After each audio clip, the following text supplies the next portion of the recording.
everyone, welcome back to Geekvolution After Dark. I'm Captain Logan. And I'm Eric. How's it going, Patreon? It is after dark. It is after midnight here at Geekvolution. And that means every 2 weeks, it's time for Eric and I to talk about lots of random things for you for an entire hour, just for you fine folks who have decided to give us a little bit of your hard-earned income in order to help us maintain the channel. We sure so appreciate you doing that. So, Eric, how are you doing, buddy? Doing all right. It's good to see you. At some point, I started a short story called Sometime After Dark. I think you're going to say, like, called Patreon. Nope, I didn't have a story. I just thought it was a cool title, and so I never really got past, like, a paragraph, because I didn't actually have a story. I just thought it was a cool title. It's hard to write stories just based on a title. But I went to I'm pretty sure it was my production of, my local theater production of Christmas Carol, which my family and I went to every year, and, They were like, it's 6, it's 7, I don't know, it's Sometime After Dark, and I was like, that's something. Yeah. I filed away in my brain. Is that what made you think to maybe call this show subconsciously After Dark? Maybe okay. subconsciously. Because that was yours. That was your idea, I think. I believe so. I believe so. Yeah. So. Well, because we were trying to go with anything that wasn't like late night. Speaking of a Christmas Carol, what do you think of that Charles Dickens movie that's coming out? The Man Who Invented Christmas, which, by the way, I don't like that title at all. I think. Okay, I don't know a lot about Charles Dickens. Yeah. But I get the impression that Christmas Carol was like just a little flight of fancy that he wrote. Like it was just like a little fun one-off thing he wrote. Whereas this defines him by it, as if it's like, certainly it is his most permeating work, but it wouldn't have been in his lifetime. Yeah, and so naturally he has to have the worst writer's block imaginable, and this is the thing that pulls him out of it. I don't know if any of that is true. I get the sense that it's not. From everything I've heard and read about Charles Dickens, I don't think that's the case. But it's been a long time. I haven't like studied the man, real super closely or anything. So I might be wrong about that. But that seemed like. Really, and obviously, it's a real heightened thing. Like, me, I don't mind a biopic that's not really that close to history if the story's good. The one about whatchamacallit looks like it could be okay, if not a little sappy. What are we talking about? The circus one. Oh yeah, that one looks like it could be okay, if not a little sappy. But we always sell those movies. The P.T. Barnum movie. P.T. Barnum, yeah. Some of that is just the casting is right. Yeah. Getting Jackman for that. I mean, that's a good idea. But. This just seems like really desperate to milk a little bit more money out of a Christmas Carol without just doing Christmas Carol again. Yeah, that's what it feels like. And so, of course, we have to cast all the characters from Christmas Carol and just have them be figments of his imaginations. I mean, it's whimsical, it's heightened. You know what I'm waiting for? It could be fun, but I was a little bit put off by it. I'm waiting for remakes of already existing Christmas Carol films. Like, I'm waiting for us to do Muppet Christmas Carol again, or Mickey's Christmas Carol again, which are two of my favorite versions of the Christmas Carol. Yeah, I'm waiting to start just remaking already existing Christmas Carol films. We bring back Real Ghostbusters just to do the Christmas episode? Yep. Episode doesn't make any sense, but I watch it every Christmas season. So, Eric, I'm wearing a t-shirt today about something that I'm not really that much of a fan of. I'm wearing a t-shirt today of something that I'm a huge fan very much a fan of. Yeah, it was. Well, that's okay. It's a long sleeve t-shirt. I guess it is a t-shirt. Yeah. So when you first wore that, I didn't really know what it was because I didn't know the names of the characters in that movie, and I hadn't really seen that hardly at all since I was a kid, and like only bits and pieces of it. Which is why we were able to do a He Made Me Watch on it all those months ago. And now I'm like, a year ago now. Oh, I like that shirt. Yeah. And I'm in the elite club of the few people who will look at that shirt and know what it is. Yep. But I kind of, if you didn't live with me, would want that shirt. I don't even know where it came from. My boss got it for me for Christmas last year. Yeah, you told me that. So I don't even. That's really cool. Yeah. But yeah, so I'm wearing a shirt with characters on it that I don't recognize except for Pikachu because they're newer Pokemon and I don't know these Pokemon. I believe they are the starters from last gen. Sarah said it was X and Y. Yes. Okay. Which would be the last gen? Yeah. I honestly don't know why she knows that. Sun and Moon, but she said that. Yeah. X and Y was the was the closest I came to ever getting back into Pokemon. I'm learning little snippets of it here and there because all of a sudden my whole family's into Pokemon. Have you ever seen Pokemon the first movie? No. Oh, I want you to watch that. Okay. I want you to watch that. You want to do a He Made Me Watch on that? No. I don't want to waste one of those. But, well, I'm not going to do it. But I really want... Nope, you got to do it with me. No, I'll watch it with you. I just don't want to waste one of my He Made Me Watches on it.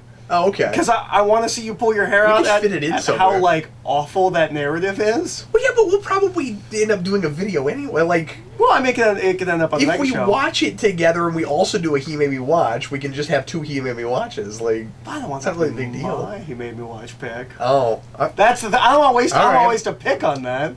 that's cool. But we whatever. should watch. We should do it like it's a family thing. We should all get together and watch book on the first movie. Okay. But I want to know how I'm you thinking feel about the ending and how bullshit it is. You know That's what? really all I Do want. you do this? So we've been doing the Mega Show now for a month, which is crazy to consider, but we've done 2 of those now, and well, I say a month. We've had 2 of them over 2 weeks, but it's a month's worth of material. Anyway, and it's crazy to think just how much time we spend in one sitting. We haven't talked about this yet on this show on After Dark, and I think real quick, just for a minute, we should talk a little bit about what it's like to make that show, because people keep asking me, like, how do you do with that? Like, how do you sit down Well, for if that you saw much the time? last one, you see I'm having some trouble. Yeah, but you managed to keep conscious and keep it coherent. yeah. No, it was a lot of fun. But people are like, you know, how can you get anything else done if you're doing that? Like, isn't that all you have time to do? And of course, we're not doing it weekly. We're doing it twice a month. And I think some people are worried that we'll never get written content again because they think the export times and the editing times are like take so long. I keep getting that comment from folks, and let me just level with everybody. The reason I haven't done any written content in a while is because I haven't been up to it. Ever since Tim Lyons died, it's been very difficult for me to sit down and concentrate and do that kind of work. For whatever reason, and I was worried I wouldn't be able to do what we're doing. For whatever reason, that has been easier. And I feel like I'm just starting to get to a place where I can sit down and do that again. So, if folks, just be patient with me. I just have not felt up to it. And I'm going to be getting back to it. But time-wise, I really think I'm going to have more time this way. Well, yeah, because the editing, all of that, like, it takes like 3 days, which gives you it just takes a long time like for 10 the thing days to actually upload. of free time. Well, it's not like that's all I'm doing. Like, it doesn't take 3 days to edit that show. It takes about 3 days to get it all. It takes about an afternoon, and I don't have to watch all of it in order to do it. It's really nice. I mean, it takes about an afternoon, 5 or 6 hours, but you know, it takes you know a day to do it. But I think some folks think that I have to go back and re-edit everything in order to get the separate videos. That's just cut and paste because. You just take the segment out. It's designed to be an entire show, and then you pull it out, and but that works. Yeah. So anyway, just for folks that were wondering about that, but as far as just what it's like to actually sit down and do that, it's 6 and 7 hours so far, respectively. Doesn't feel like it. No. I mean, I know that second time we got really tired, but it still didn't feel like we've been sitting there that long to me. No, and that was. And we were both kind of sick. I mean, or at least not feeling great. We were both like, sick, and I think I worked that whole day, and we started late. We had to get up early that morning. That was what I was up at 9 a.m. that morning. We didn't start real late. I mean, we started about 8:30. Yeah, no. I was trying to remember what it was. Yeah, I got up at 9 that morning, and we recorded till 3:34. So I don't. It's hard to tell what the runtimes of those shows are going to be moving forward. If it's going to keep airing on the side of way longer, or if you might see a 4 or 5 hour one. I don't think we'll ever get down to 3. Like I don't see that ever. Didn't we start and say we're going to cap it at 3, and anything we don't get to, we won't get to? Yeah, and I even suggested to you, like, let's time segments, and you were like, I don't really want to do that. I want to make sure that we get to say what we want to say. And there are things that have gotten dropped off that are less important, so that we have room for other things. Yeah, believe it or not, we have streamlined it during the show. Like, we'll just improv right in the middle and drop something. I watched the first 2 episodes, and I was like, yeah, I'll talk about that. By 2 in the morning, I was like, nah, we don't have to. I had some more Power Rangers I was going to talk about. I dropped that. I dropped the whole segment. I was going to do a guitar pick that week. So, all right. And some stuff might come back in the following show. Like, you might still do that guitar pick. Just I will. Yeah. Yeah. That'll probably be the next on the next show. Yeah. But yeah, it's so far it's really exciting what the reaction has been and how the view counts have gone for the separate shows. Like, I kind of thought that might end up being sort of redundant and unnecessary, and people seem to be using it, and so that's good. That's great. There are certain shows that are doing what they used to. And then the Mega Show people look at quite a few people are doing just that, and you can kind of tell that. But there are certain shows that do just as well as they used to. So I don't know. That's just really exciting that folks seem to be okay with with that content being most of what we're getting for a couple of weeks. That's good. I will bring back written stuff, but I'm going to start trying to write this week. I was going to try to write this weekend, and then Sarah and I really needed to overhaul the kids' rooms, so we worked on that because there's too many toys. I'll talk about that later. Anyway, what were you going to say? What was I going to say? All right, well, let's go ahead and get into some topics. Eric, what is the first thing you would like to talk about this evening? I'm going to talk about something that just happened to me. They'll go into a broader topic. So we just got back out from a night out. And, yeah. You went and did some stuff, and I went downstairs to my room, and I've been waiting for maybe about a month or two for the new season of Always Sunny to drop on Netflix. Okay. Because it always drops like around October. I didn't know that show was even still on. Oh yeah. Oh wow. Oh, it got renewed for 3 more seasons. What? Yeah, it is. How long has that been going?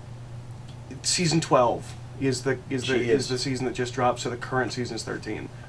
It is one of the it's not your thing. Yeah, but I've never had any interest they in really watching have. them. But I like DeVito. Yeah. Is he still on that show? Oh yeah. Wow. They have some He's of the getting up there, yeah. Yeah.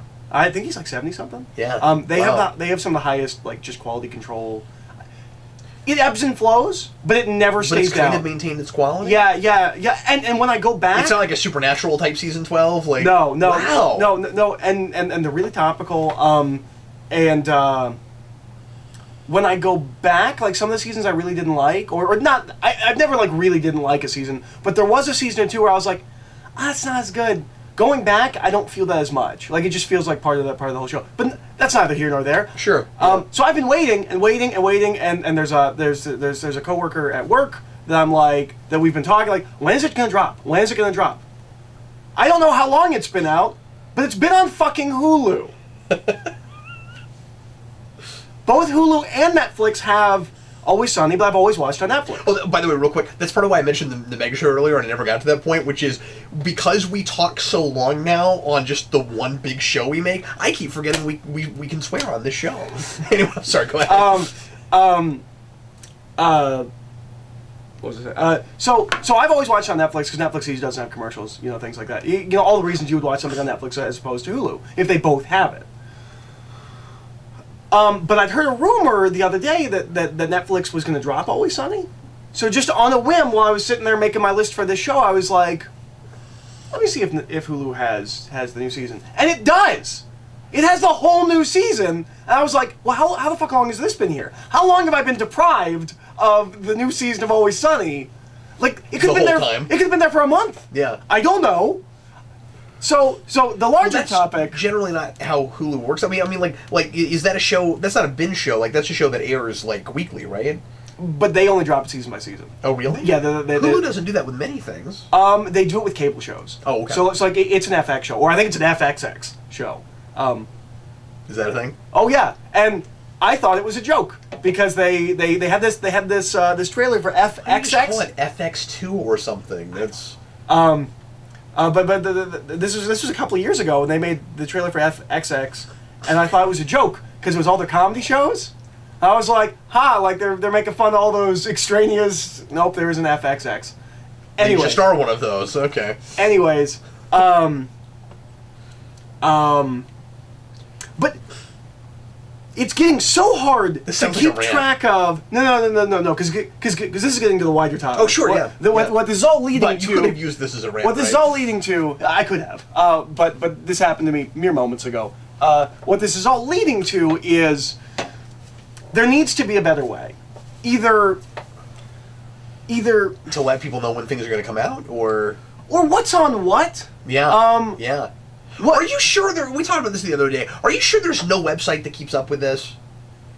I don't think so. I have a hard time keeping track of what Netflix is adding and losing. Yeah. People don't seem to. You know what pissed me off so much? And this could be a rant. It's not a thing you can Google, right? You'll be like, what streaming service has this? Not easily. Not real easily. There's not just a handy... You think that at this point that might be one of those things that pops up on the Google search pages at the top, here's a list of or there's not anything, or watch on these platforms. The thing... Something that will get me more heated than anything and makes me want to, like, burn down establishments is when I have looked for what's coming on Netflix or what's leaving Netflix, and you click on a list, and it's a fucking click list, where it's like 20 things, you have to click through each page to see what's This is a service you're providing. Yeah. This is not, I'm not looking for hot goss. I'm not looking to find out what celebrity had a nose job. I just want to know what's leaving Hulu or Netflix. You're not going to click on the next one and be like, what? How could they possibly lose that? Like, I just want to know. The only thing that works for well is, like, top 10 lists or whatever, so that you don't see the very next one. Like, I get why those are set up. I mean, the real reason they're set up that way is for ad revenue. Mm-hmm. It's clickbait. But those I can kind of see, especially if it's, like, a Flash kind of thing. I don't know if it's Flash, whatever. I'm getting old. But like, I don't know if... But it's one of those things where the actual page doesn't change. It's just, like, a flip kind of bar. Like, that I kind of get. But not for what you're talking about. Nope, that's ridiculous. But there should be some kind of service that either tells you what's on all the shows, or on all the channels. On all the services. Yeah. Or preset, maybe either preset or you can download. It should be free. There should be like an overmap that you can punch in all of the streaming services you have, and when you type in a show, it searches all of them. Yeah, that'd be great. And just pulls up, okay, here's what they have. Yeah, and that's just a database somebody maintains. I mean, the only way... Well, I'm not talking about database. I'm talking about like an app where it would still be a database somebody would have to maintain. It just plugs in to the other apps, and so like it'll be like, okay, I'm looking for Always Sunny. This is what Netflix has. This is what Hulu has, and I can just click it. And it takes me to the app. By definition, that's a database. Okay. Like, it would have a list of all the things, and then you could look it up. You're not... But I want it to be an interface. I want to be able to click on that, and it take me to the video. Right, sure. Within the app. It could take you to the right app, but what you're describing would mean one company would have to own all the streaming services. You see what I'm saying? Like, it would still have to be a third-party thing. So you would get that. Yeah.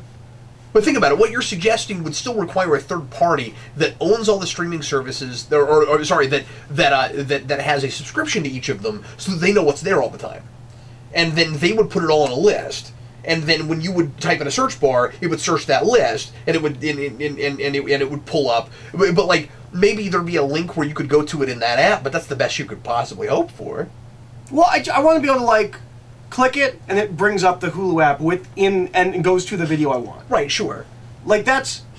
I don't feel like this is too much to ask. Yeah, well, but I mean, it'd be work. I mean, for whoever maintained it, it'd be a lot of work. I feel like... It would be really hard to keep that updated.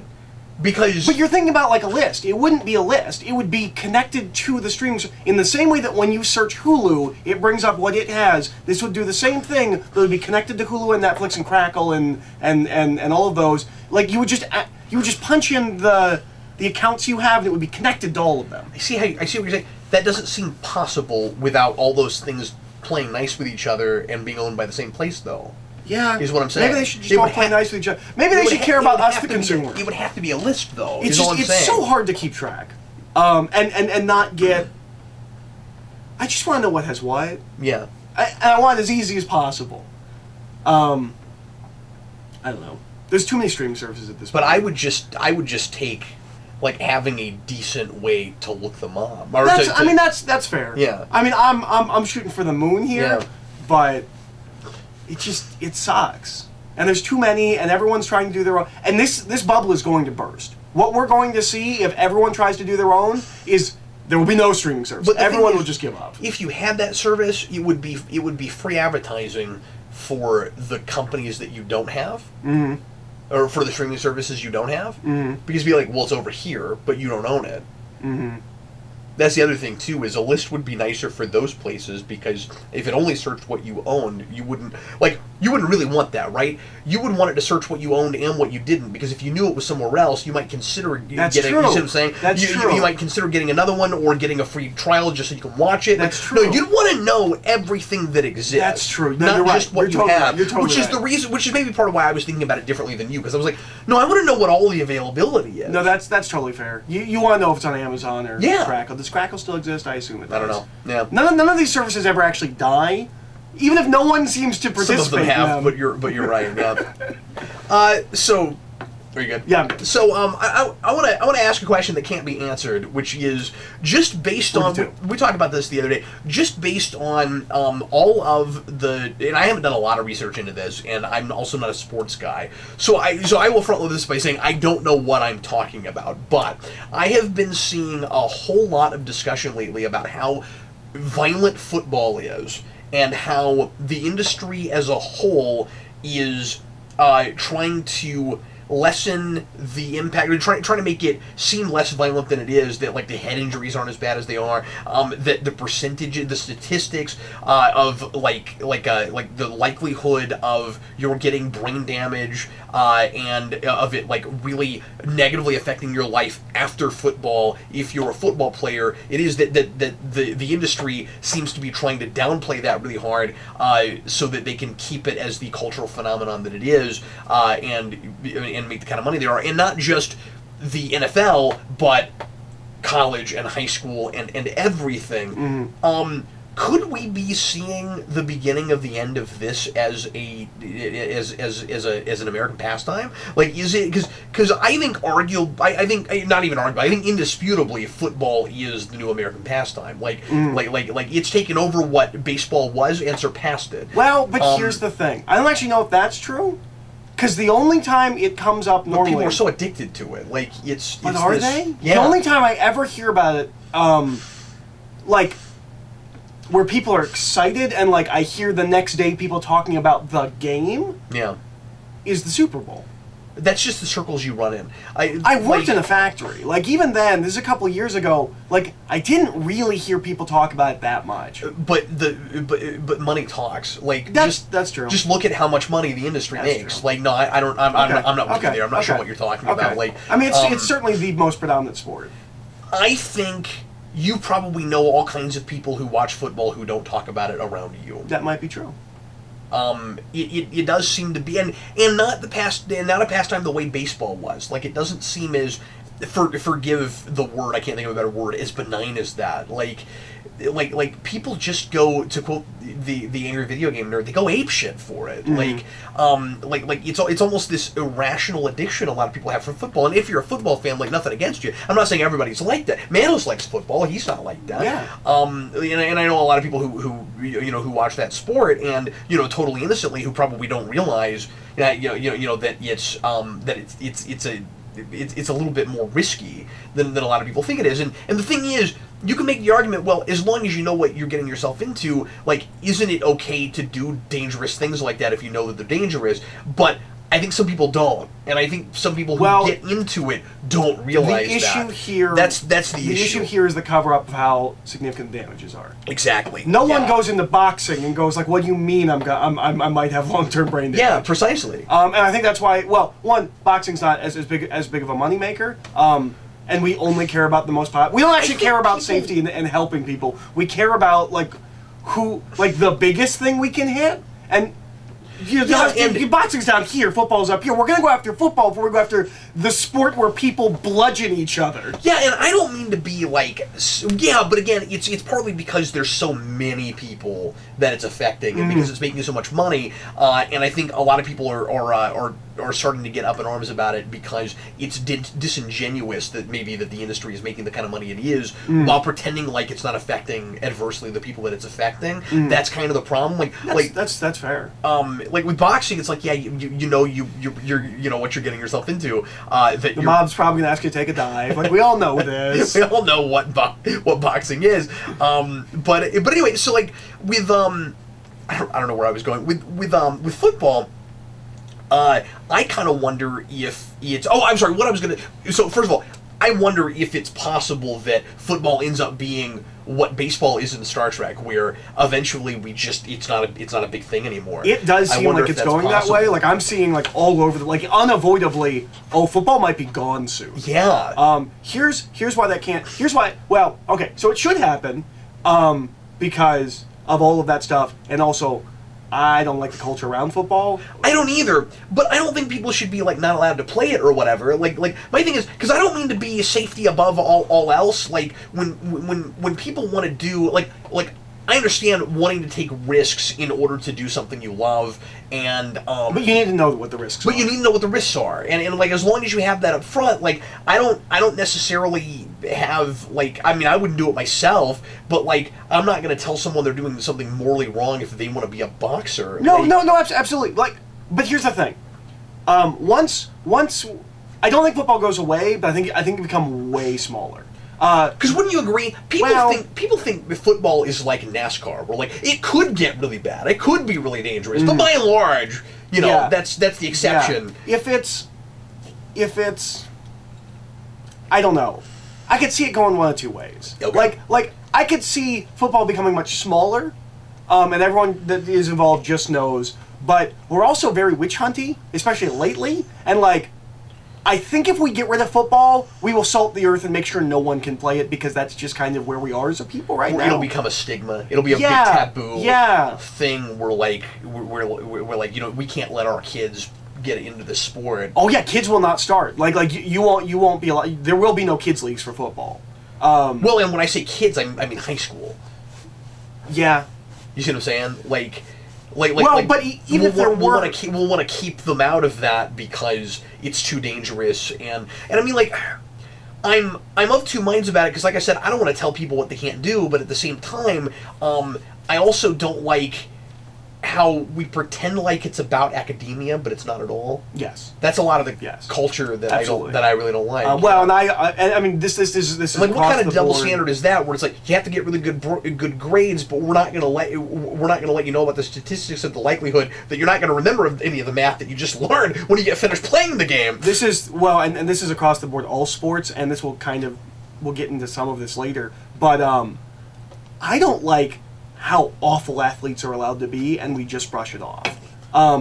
Specifically with women, but not just that. Because they're making someone money, and so things get anecdotally, there's a town right next to where I grew up in West Virginia where that kind of thing happened, where two guys filmed each other taking turns with a passed out drunk girl, and not only did they did what they were supposed to, which is go to the coach because the coach knows how to cover this up. Yeah. Then the town tried to cover it up, and then when they finally got caught and you couldn't get away with it, the entire town, everyone was like, "Oh, it's so sad what happened to these." Yeah. Oh, you told me about they had that. such a bright future ahead of them. No, fuck that. If that's the culture, it should be gone. Yeah. But here's why I don't. Or we got to change the culture, and I think you can change the culture. Here's why I don't want to lose football. Because for eons, the British have told us what wusses we are, for how much easier football is than rugby, and now we're going to get rid of football because it's too dangerous. But in their defense, I don't want to lose to the British. It's over there. It's like boxing. They know how fucking dangerous it is, right? I'd like to think. I don't think they pretend like soccer and rugby aren't as dangerous as they are. It's also harder to cover it up because like, you guys are fucking wusses. You're wearing all this like padding and shit. Yeah. You got helmets on and but stuff. I don't want. They don't do no, that. I don't know if I could deal with. Okay, so you guys keep telling us. We'll never hear the end of it. We'll never hear the end of it. Like, not only did you have a sport that was way more padded and safe than our sport, you had to cover up how dangerous it was. And then when you found out, you just quit. You just quit. You couldn't even take it. I can't deal with that. I can't deal with I would hope, and I mean, like, I don't need extremes to get to this. I don't need to see all football completely obliterated. I'd like to see the death of the Super Bowl in order to get to this place. But I don't like that athletics trumps everything in this country. I agree. That's one of the big things that bothers me most about our culture is that, and this is partly about what you were talking about earlier, but also we seem to care more about giving funding to that than we do so many other like really important you hear hear constantly about schools cutting funding to their arts program or their drama program before because we have to fund football, we have to fund basketball, we have to fund whatever the big sport is in that town. Because I understand both sides to it. We do that because that turns more of a profit, and ultimately it keeps schools open. Like, I get that, but we're in a sad state if that's what we have to do just to maintain the basic ground level operations. Do you need something to drink or something? Oh, good. I'm good. But yeah, no, I agree. But anyway, so what's your next topic? My next topic. Do you want to just get into the Hollywood stuff? Yeah, we can kind of segue out of that. So everyone is seeing all these scandals and all this stuff coming about Hollywood. Starting with Harvey Weinstein, then Kevin Spacey. Right. Okay.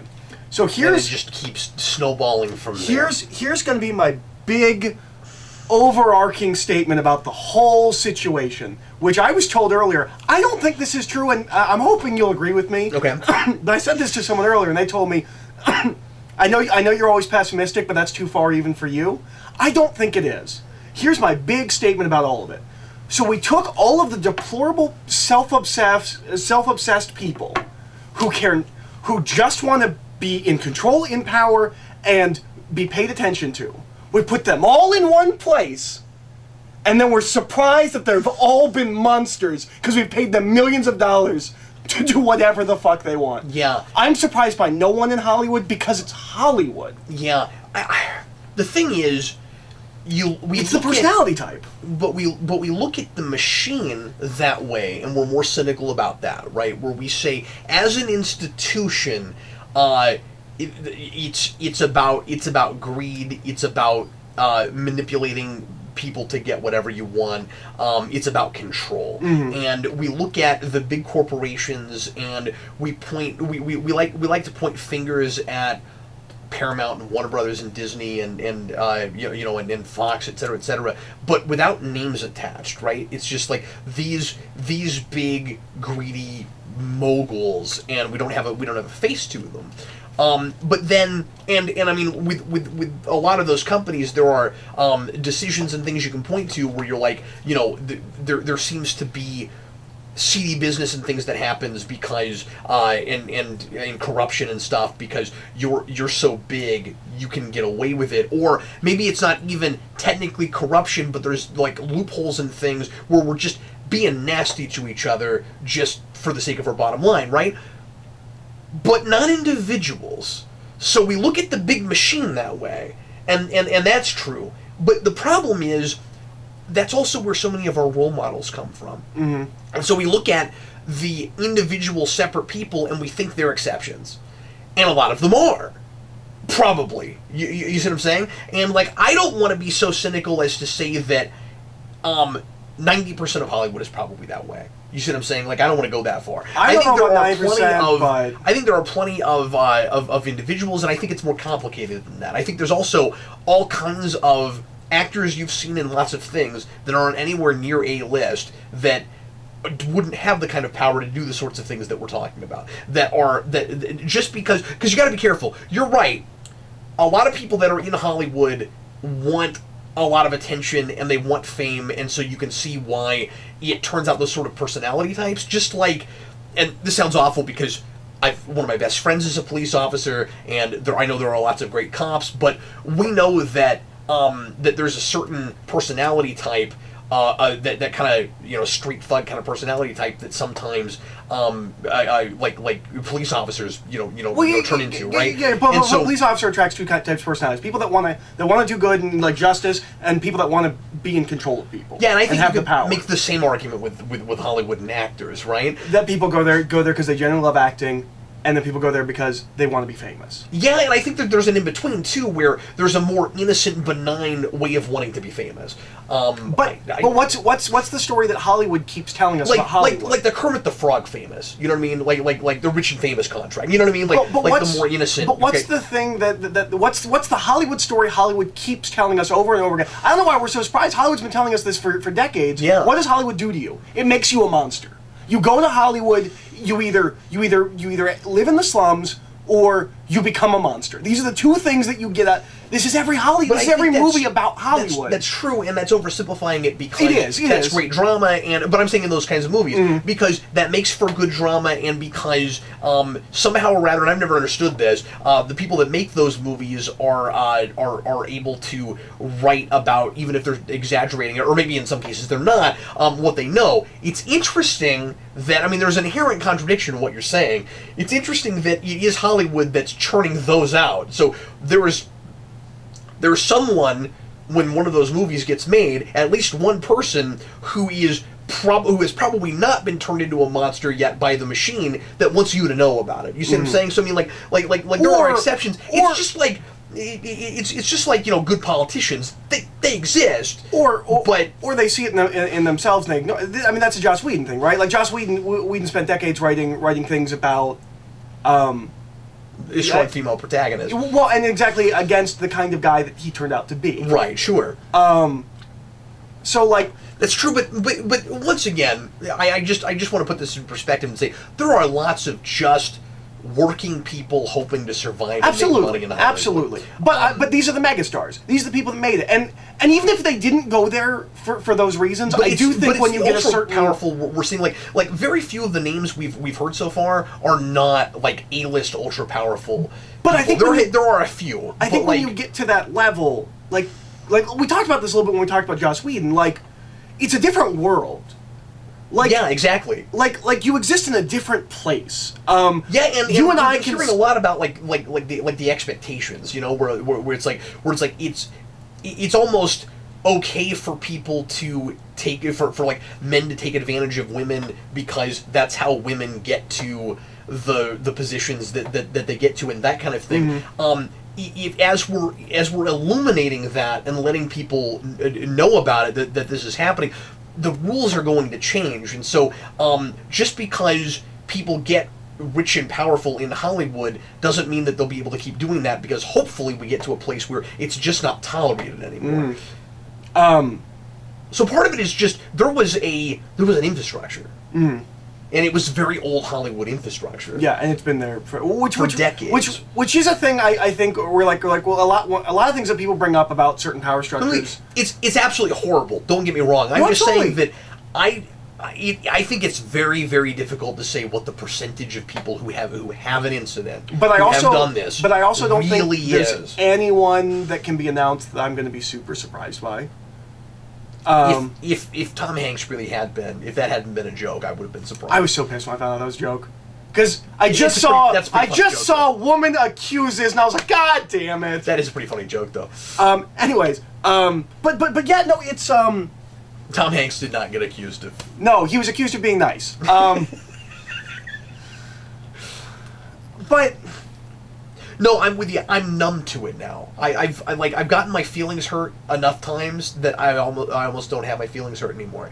And it's sort of like, you know how I have gone on record, and I'm sorry, I don't mean to dominate. I just have a lot to say about this. Absolutely. You know how I have gone on record before when an actor I like passes away, and I've said, you know, obviously I didn't know this person personally, but they meant something to me in their work. And I've had people occasionally, especially the first couple times I did it, leave comments where they're like, it's weird to talk about or even be that sad about somebody in Hollywood dying because you didn't really know the real person, you just knew their work. And I've been thinking about that as some of these allegations have come in, where it's like, you know, you'll have these people that, like, their message or things that they've said or their work they've done really resonates with you, and you think of them as heroes and role models and people that you want to emulate, and then you find out that the person that you're trying to emulate isn't anything like who you thought they were. And we always intellectually know this is possible, right? Like, we always know that what we're looking at when we're looking at an actor is a performance, and even when it's the real person being interviewed, it's still to some degree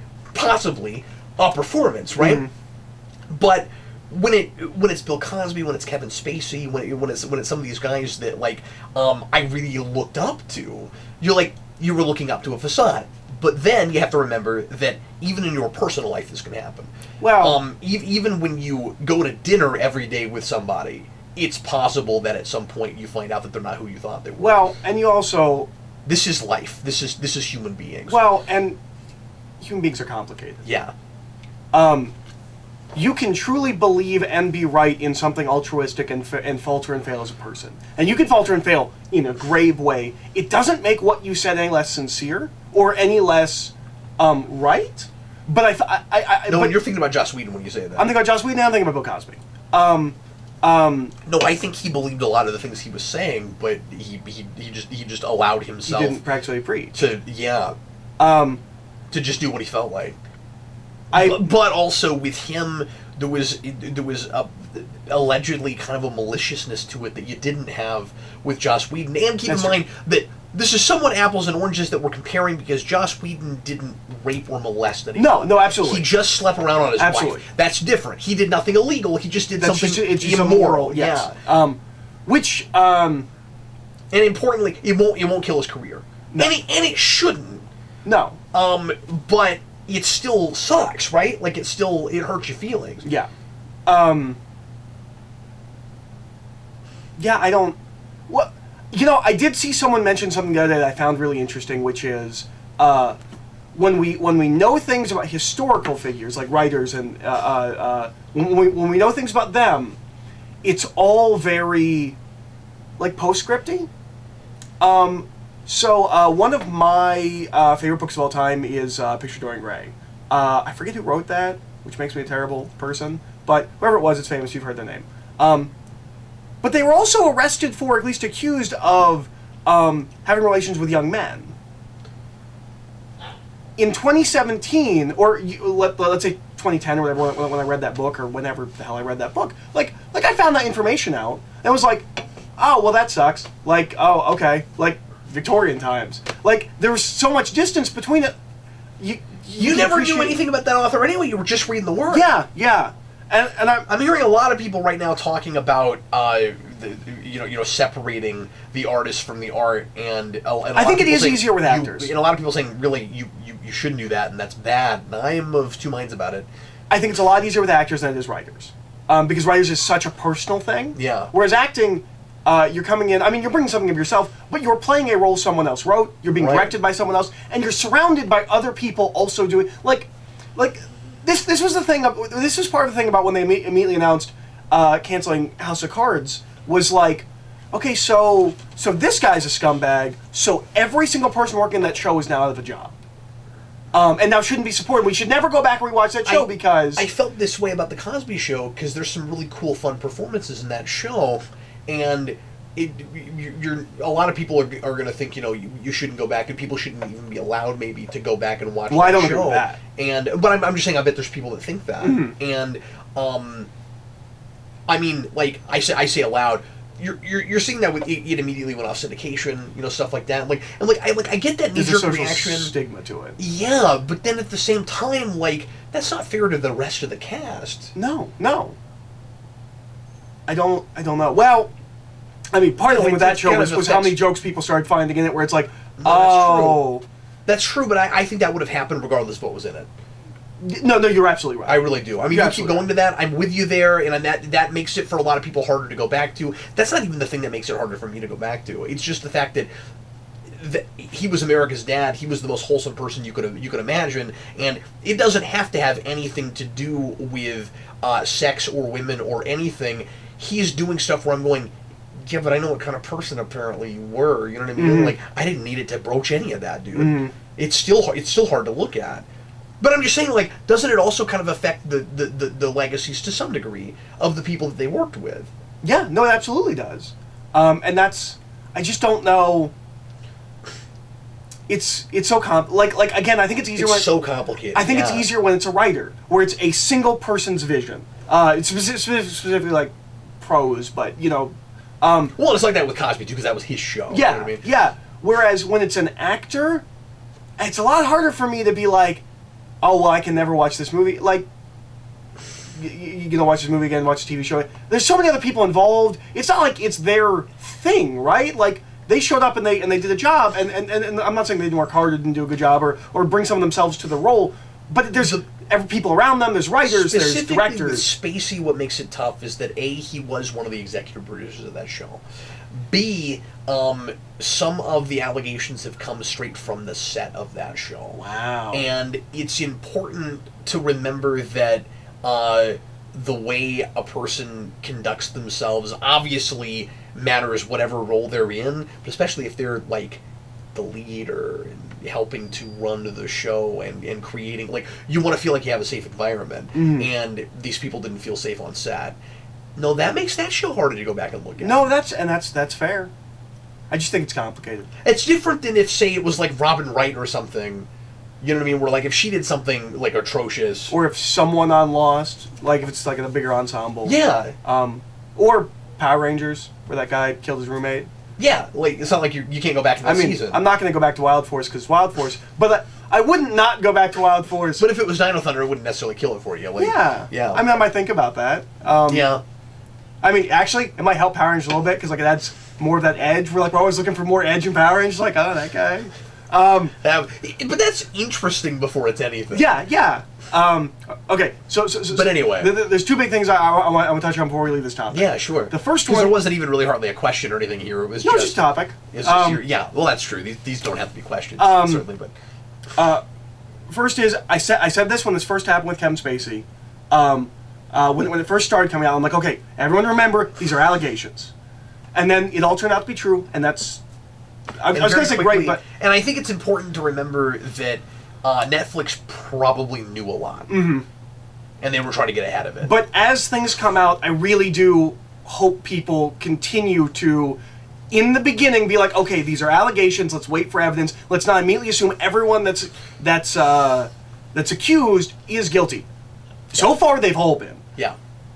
But we can't. And so far, the studios seem to be handling it. Right way. But we can't get complacent with that. Oh yeah. Like, because you don't want it to turn into a witch hunt. Currently, it is not. No. Currently, it seems to be. You don't want this to turn into like a McCarthy thing, where like there are some people that were Reds and some people who weren't, and we started thinking everybody was. You don't want that to be the case with this. You also obviously don't want people to get away with taking advantage of people. No.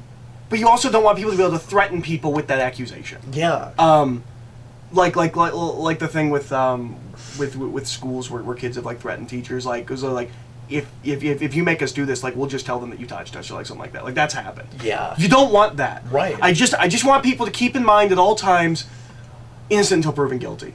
While it is Hollywood, like, and that's what I said about Kevin Spacey before anything was proven. I was like, look, it's Hollywood. He probably did do it, but let's not ruin the man's life before we know for sure. And I just, as allegations come out of different people, I really hope people continue to wait until there's evidence. There are people, and I'm not saying this has happened yet. I'm just saying that it is obviously possible for someone to take advantage of the situation potentially and pretend like something happened that didn't and ruin somebody's life.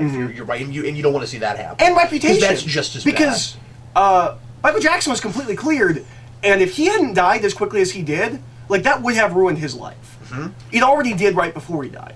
Yeah, right. And he was cleared, and it seemed like he did nothing wrong. But we still kept him for years over. Yeah, they still kept making jokes. It ruined his reputation. Yeah, the only thing that saved his reputation was that he died prematurely. Yep. Isn't that terrible? Yeah, and I don't want that to happen to people that don't deserve it. Right.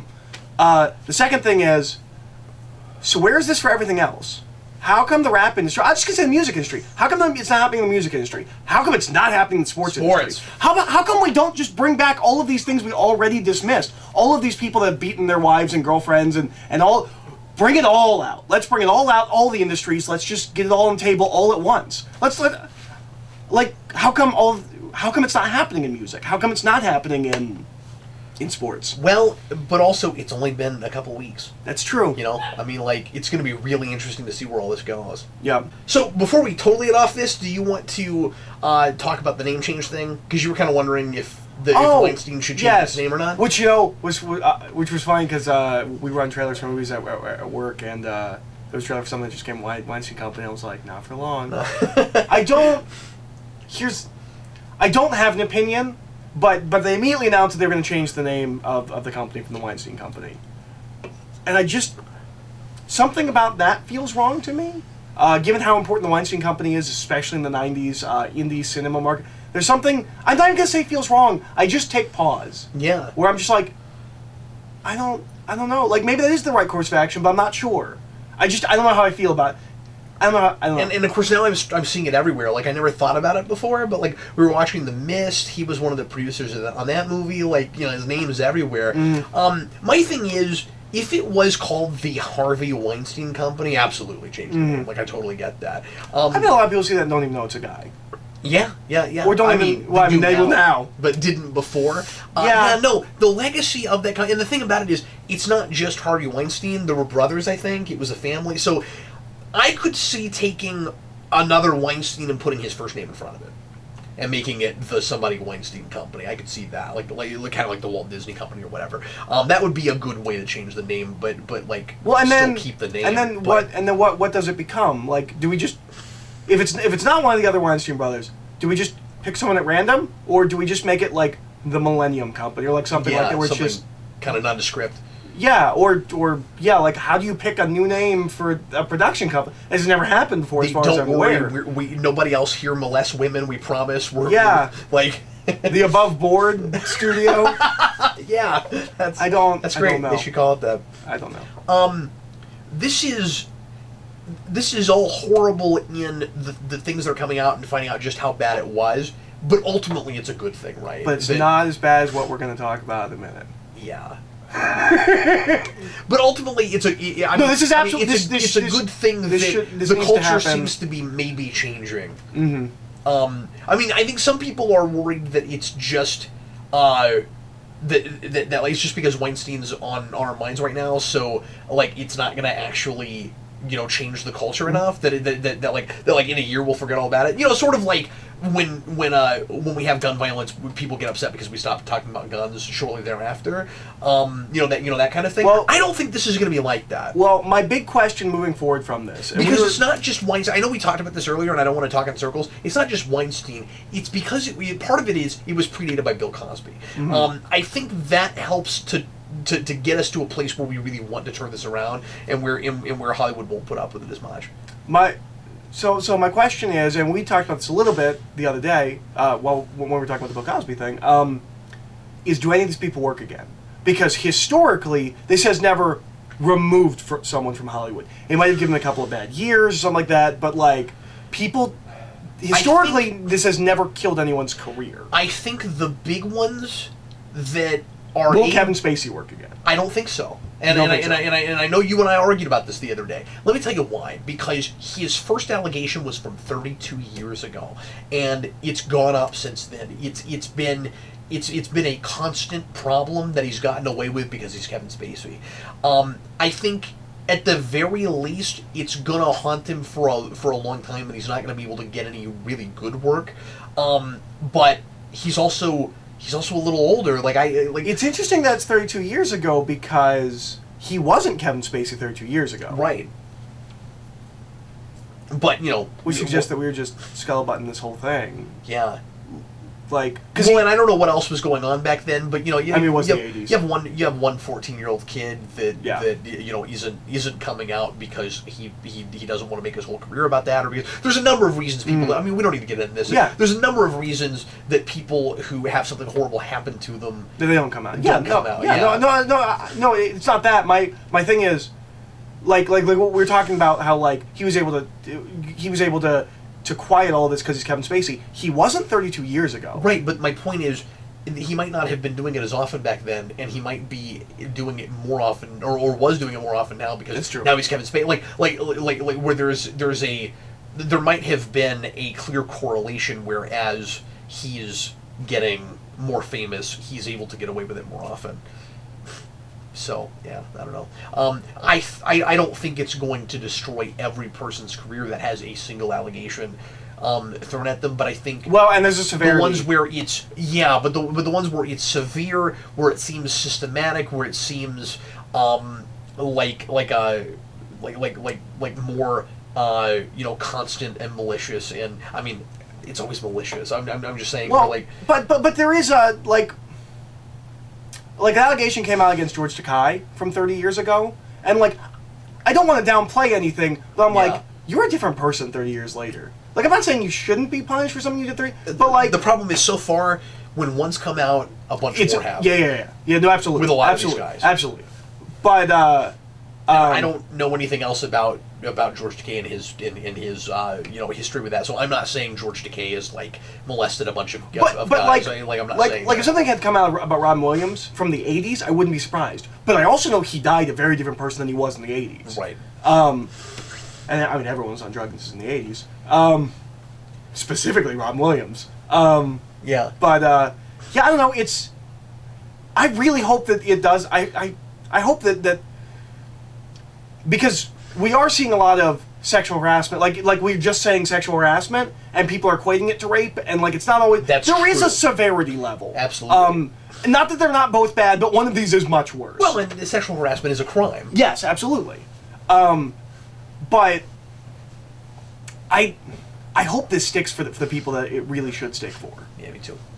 And again, I hate that Kevin Spacey turned out to be that guy, because I love his work. But he shouldn't get to work. But he shouldn't get to work again. But I think he might.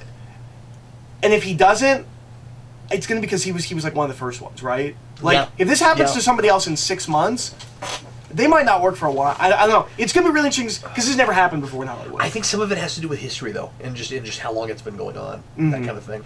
But anyway, so I want to move on to something more positive, but I'm not going to, because we don't have a whole lot of time left, and I really wanted to bring this up tonight. Something even crazier than all of this. Ultimately ends up and I don't think it's going to hit the news the way this has. No. And we found it on not an obscure site, but I'm not seeing a bunch of other sites talking about it. No one else is talking about it. What was our source for this? I don't. Do you remember what website it was? I mean, was it Daily Mail? I think it was Daily Mail. It was a British site. So tonight is going to be mostly is just like actors in Hollywood are horrible scumbags club. So apparently, I don't know how to even. Have you gotten any messages from people about this? No. That's so weird. I don't think people know about it. Okay. Well, breaking news. There's no chance this is a joke or anything, is there? Why her? No, I'm with you. And I have seen there's photos and I have seen it corroborated by like one or two other sites. Okay, so and apparently, allegedly, Allison Mack and who plays Chloe on Smallville. This guy who was her mentor and taught her acting or whatever. Something. They apparently have been running this like underground slave ring. Or not even ring. It's not even a ring. It's a cult, right? Yeah, it's not a ring. It's a full-blown It's not like they're selling slaves. They're keeping them. So what they do, and I don't know if they've been like caught or if like what exactly is happening. I'm not sure. It's like we just found out, but we're just checking in on this. It's just like there's a thing that's going on.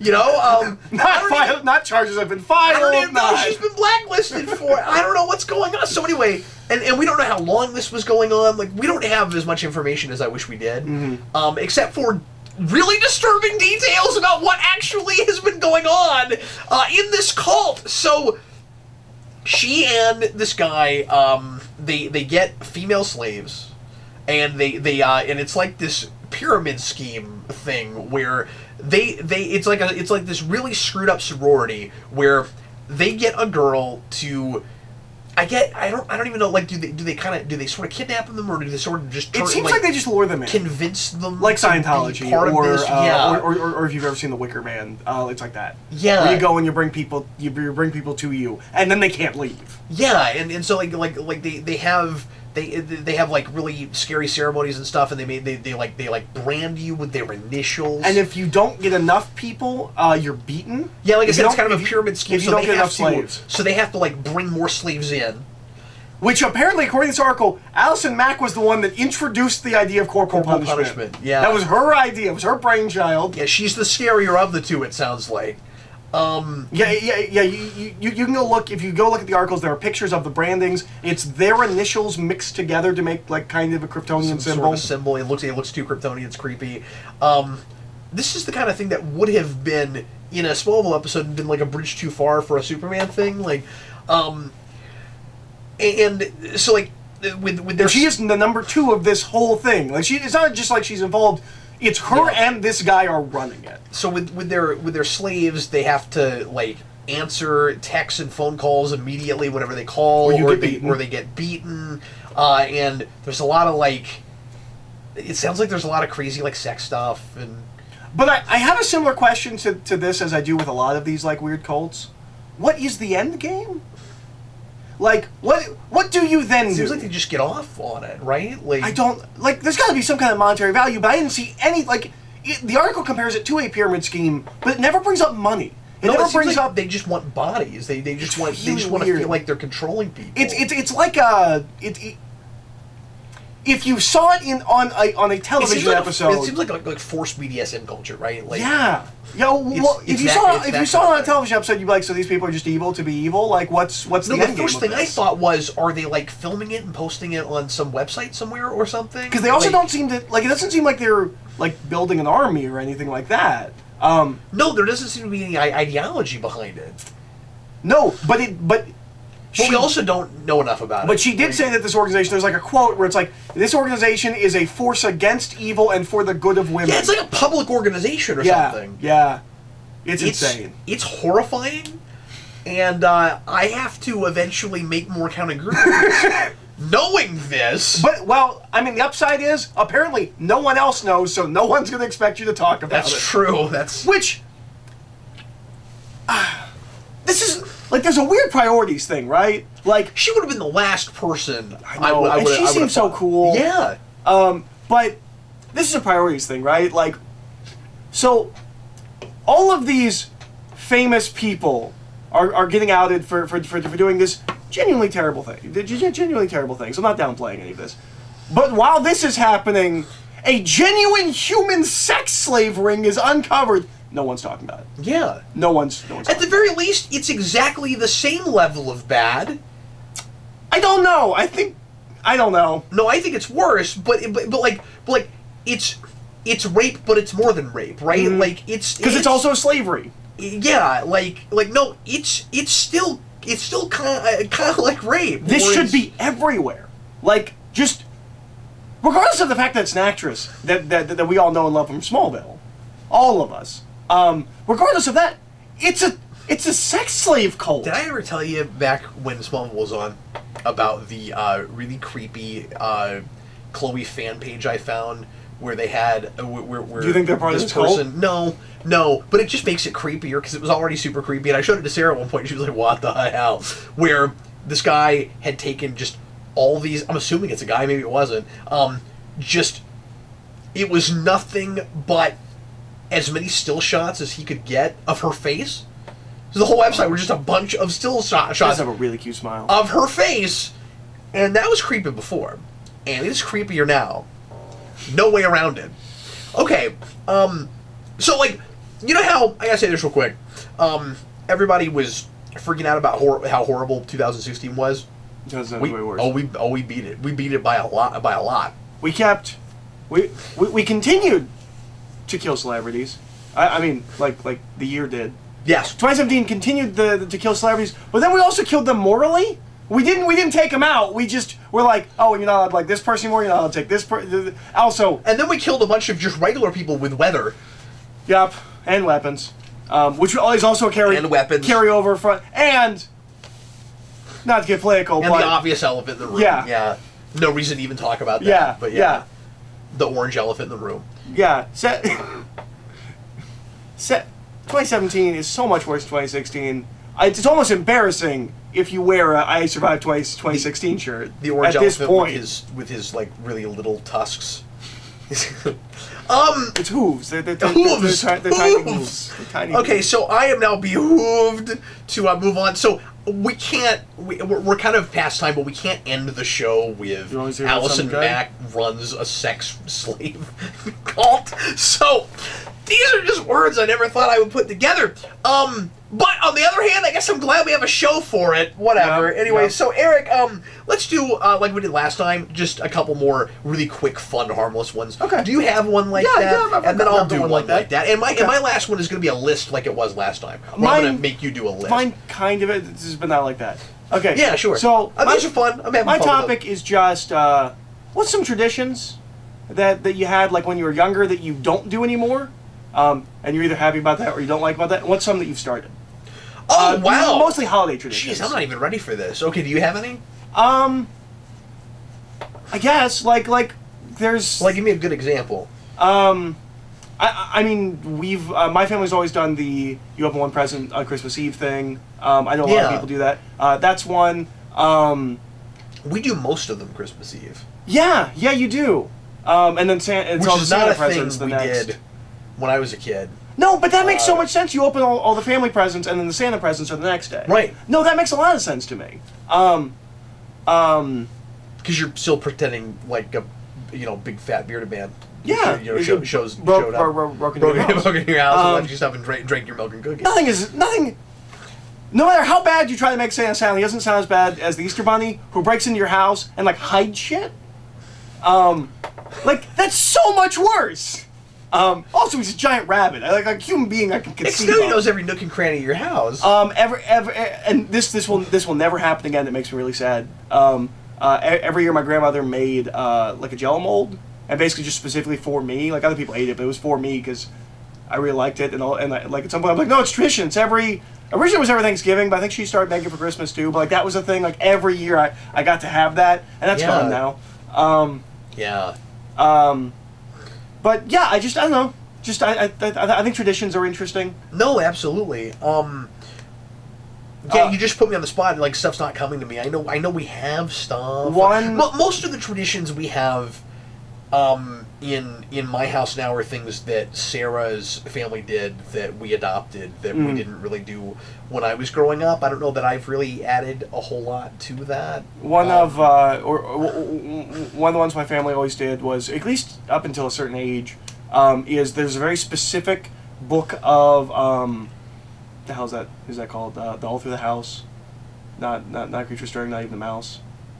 The Santa story. Yeah. We had a very specific book of that, and we'd read that, and in the back was the story. Is that just Night Before Christmas? Yes, Night Before Christmas. Yeah. But it was like a full illustrated. Yeah, sure. So we had that. In the back was the story of Jesus, but we always wanted to go sleep before that story because it was boring. And we heard it 1,000 times. Unlike the Night Before Christmas, which we only got to hear once a year.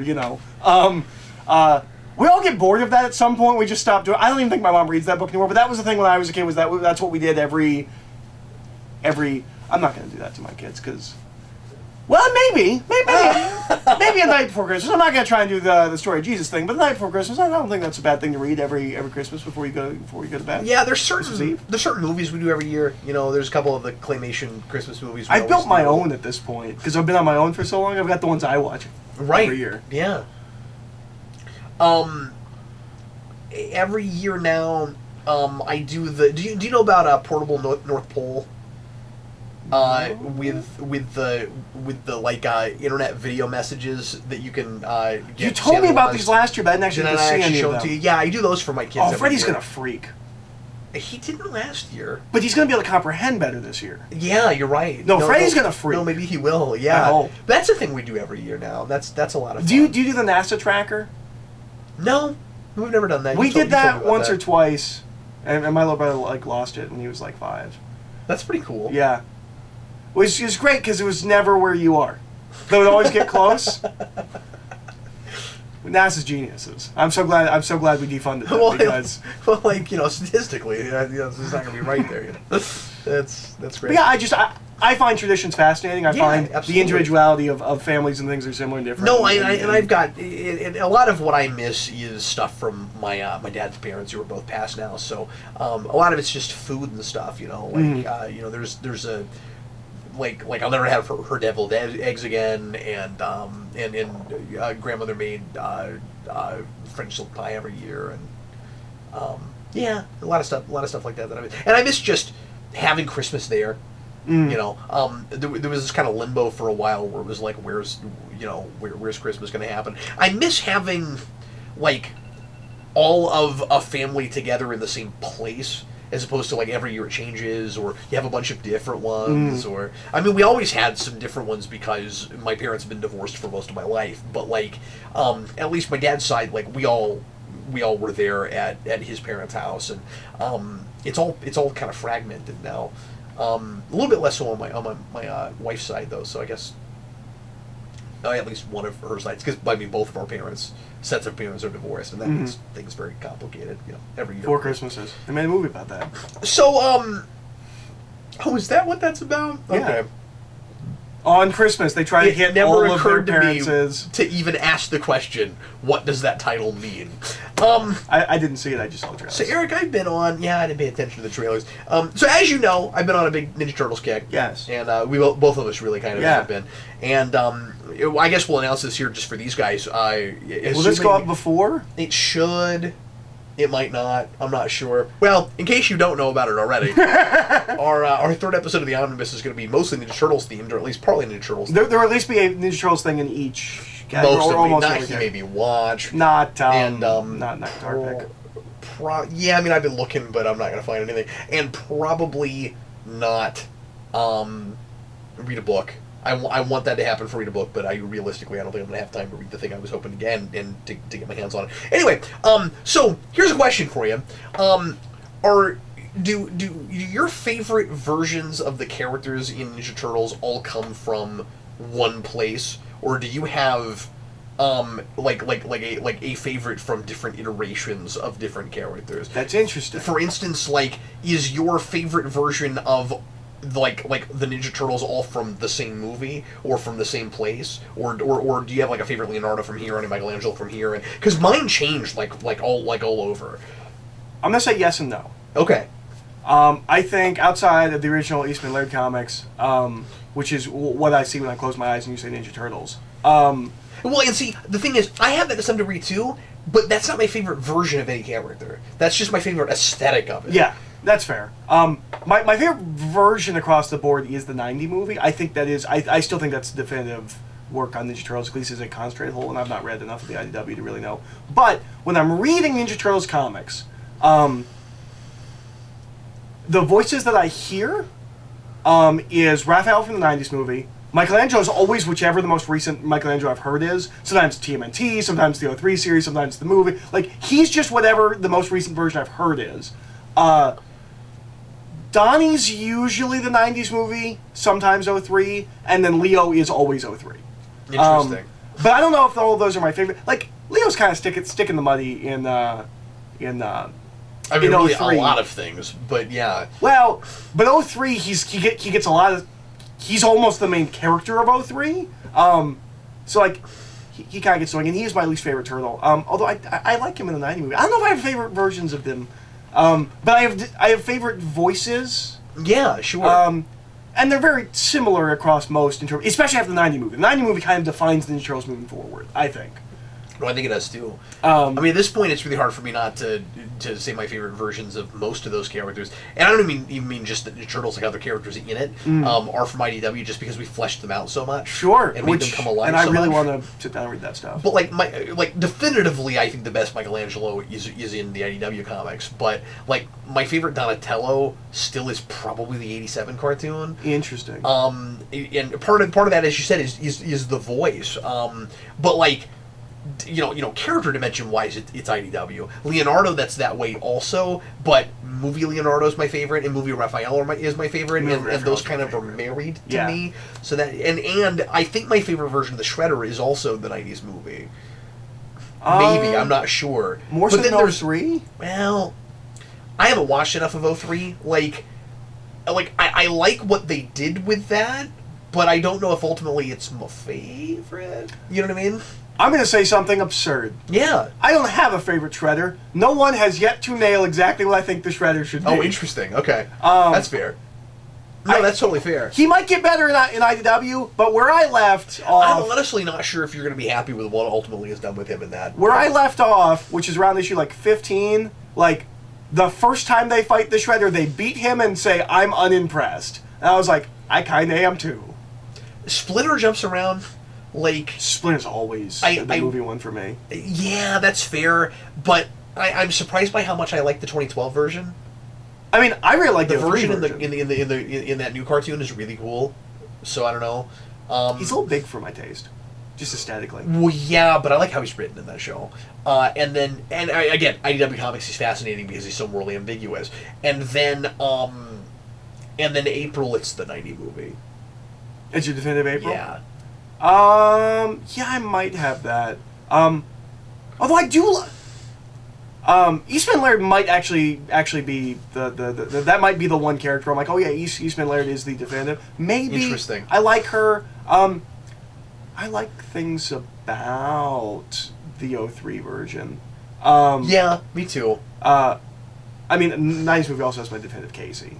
Like that. Yeah. That's the definitive. We never Casey got better Jones. than that. And then the best Baxter Stockman is 03, hands down. Oh, absolutely. Oh yeah, no, best Baxter Stockman. You never get better than that. Yeah. But yeah. So I don't know. I guess it's kind of a hodgepodge, but mostly the '90s movie. I think is fair. I've seen that movie a lot. Like that, and I might have talked about this before. When I moved to Florida, I brought like 4 VHS Well, you and I tapes with me. have done like 2 commentaries on that movie. Only one is recorded. When I moved to Florida, we were supposed to be there for just the summer, and then we ended up staying there. I brought like 4 VHS tapes with me.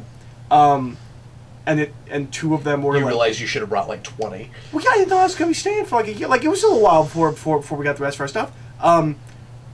But I had TMNT, or I had 90s Ninja Turtles on VHS, and I had Transformers the movie, and those might be the 2 films I've watched more than any other film. Yeah. And maybe Kung Pao, but that was just a weird thing. Like my friend and I just wouldn't stop watching that, and I know that movie line for line, and I know most of Transformers and Ninja Turtles line for line too.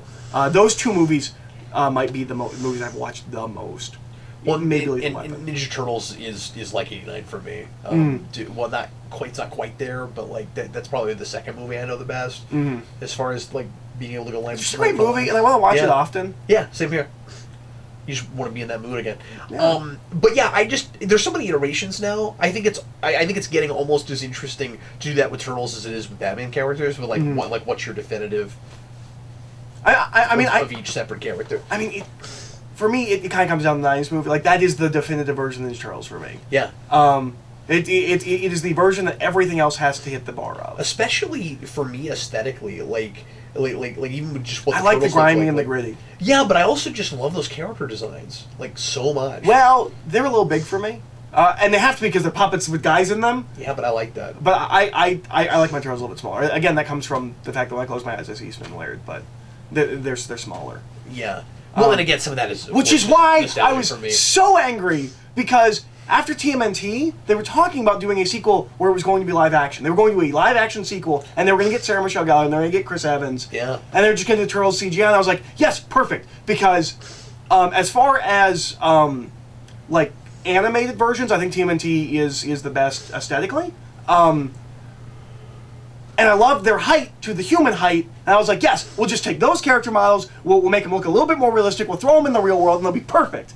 And then we got these big hulking monstrosities. And that movie is so weird right after 03, or kind of during, I guess 03 is like wrapping up or something. I think it's during. It's still going. Yes, because the final season, which is Back to the Sewers, gives them pupils because they have pupils in that movie. But yeah, it was weird because they were obviously looking at that show, but it played more like a sequel to the live action movies. It's a really bizarre movie. Man, that movie has the potential to be the best TMNT movie if they just had a completely different plot.